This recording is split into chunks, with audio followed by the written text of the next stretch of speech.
Fala, família! Que bom ter você aqui hoje. Se você ainda não é inscrito no canal, aproveita agora para clicar no botão de inscrição e ativar o sininho. Assim você não perde nenhum conteúdo especial que preparamos para você. Hoje vamos falar de um assunto muito delicado e atual: o conflito envolvendo Israel e a questão da guerra justa. Será que existe guerra justa aos olhos de Deus? Como devemos interpretar esses acontecimentos à luz da palavra? Muitos têm se perguntado sobre a posição divina diante desse cenário complexo. De um lado, Israel afirma seu direito à autodefesa. Do outro, países como o Irã alegam ser vítimas de agressão. Em meio a tantas vozes e opiniões divergentes, precisamos buscar sabedoria na palavra de Deus. Quando olhamos para as Escrituras, encontramos diversos relatos de conflitos e guerras. No Antigo Testamento, vemos que Deus permitiu certas batalhas com propósitos específicos. Em Eclesiastes 3:8, lemos que há tempo de guerra e tempo de paz. Mas isso não significa que qualquer conflito seja automaticamente aprovado por Deus. O Senhor estabelece princípios claros sobre justiça e misericórdia. Em Provérbios 6:17, aprendemos que ele abomina mãos que derramam sangue inocente. Jesus nos ensinou sobre amor ao próximo e até mesmo amor aos inimigos. Como equilibrar esses ensinamentos com a realidade dos conflitos atuais? É importante lembrar que Deus é um Deus de paz. Em Isaías 2:4, temos a profecia de um tempo em que uma nação não levantará espada contra outra nação, nem aprenderão mais a guerra.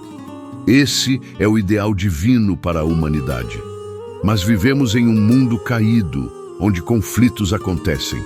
A questão não é simplesmente tomar partido, mas buscar compreender como podemos promover a paz e a justiça, seguindo os princípios bíblicos. Quando analisamos qualquer conflito, precisamos considerar alguns aspectos fundamentais: a causa justa, a intenção correta, a autoridade legítima e a proporcionalidade.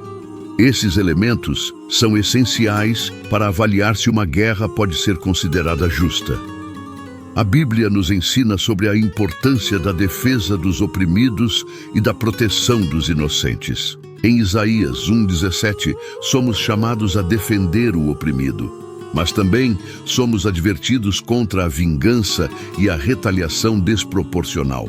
Como cristãos, nossa primeira resposta deve ser sempre a oração.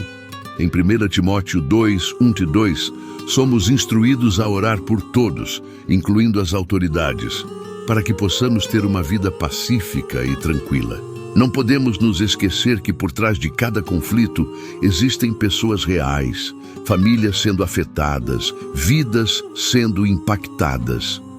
Nossa responsabilidade é orar por paz, buscar a verdade e apoiar iniciativas que promovam a reconciliação. O que podemos fazer diante dessa situação? Primeiro, buscar informação confiável e evitar julgamentos precipitados. Segundo, orar constantemente pela paz e pela proteção dos inocentes. Terceiro, apoiar ações humanitárias que ajudem as vítimas do conflito. Lembre-se, Deus não se alegra com o sofrimento de nenhum povo. Seu desejo é que todos se voltem para Ele e encontrem o verdadeiro caminho da paz. Como está escrito em Mateus 5:9, bem-aventurados os pacificadores, pois serão chamados filhos de Deus. Precisamos manter nossos olhos fixos em Jesus, o príncipe da paz, e continuar orando para que sua vontade seja feita tanto na terra como no céu.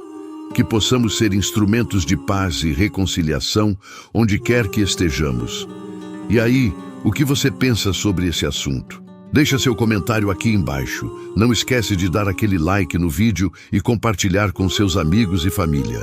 Tem material incrível esperando por você na descrição do vídeo, incluindo e-books especiais para fortalecer sua fé. Nos vemos no próximo vídeo. Que Deus te abençoe abundantemente. Fique na paz do Senhor.